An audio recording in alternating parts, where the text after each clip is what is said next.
Let me now share about what we know about this novel coronavirus.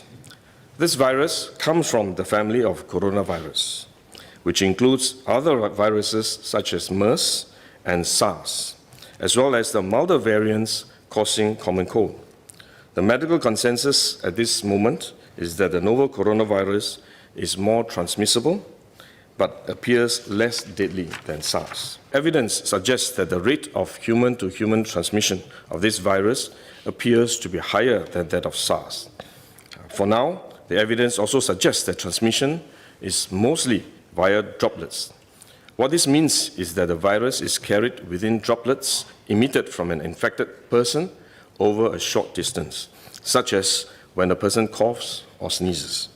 If these droplets come into contact with the eyes, nose or mouth of an individual directly or indirectly through hands that have come into contact with these droplets, the individual may become infected.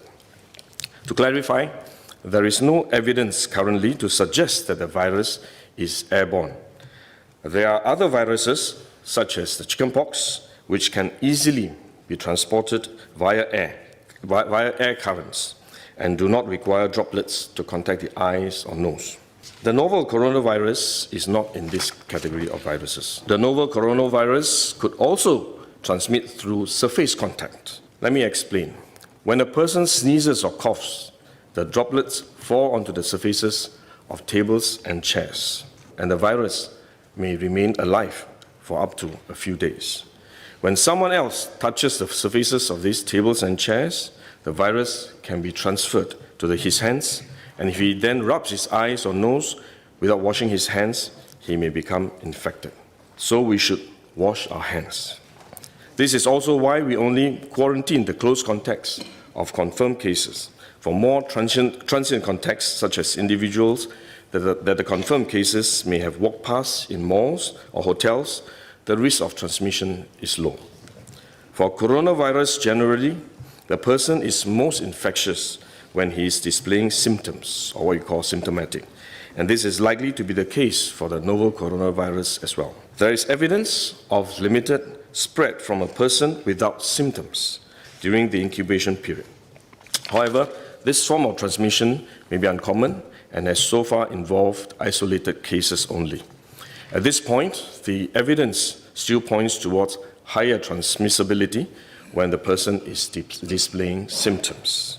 As such, medical professionals, both overseas and in Singapore, have advised that the most effective way that we can protect ourselves is to practice good personal hygiene. We should regularly wash our hands with soap and water and avoid touching our face with our hands. These may sound simple, but actually they're very difficult to do because all of us touch our face all the time. Even at a meeting when we have on this ministry task force, while I was speaking, I was touching my face until Minister Lawrence Wong nudged me with his elbow and said, "Stop touching your face." So it is simple but extremely difficult, but are actually very effective in preventing all kinds of infection.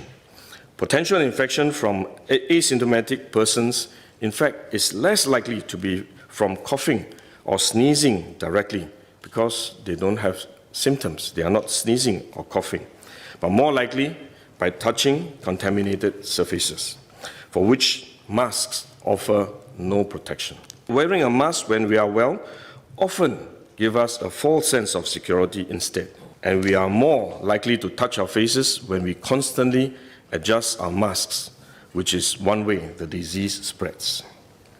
At the same time, we need to protect others, our loved ones, friends, colleagues, and fellow Singaporeans that we come into contact with. If we are sick, we should rest and recover at home as far as possible.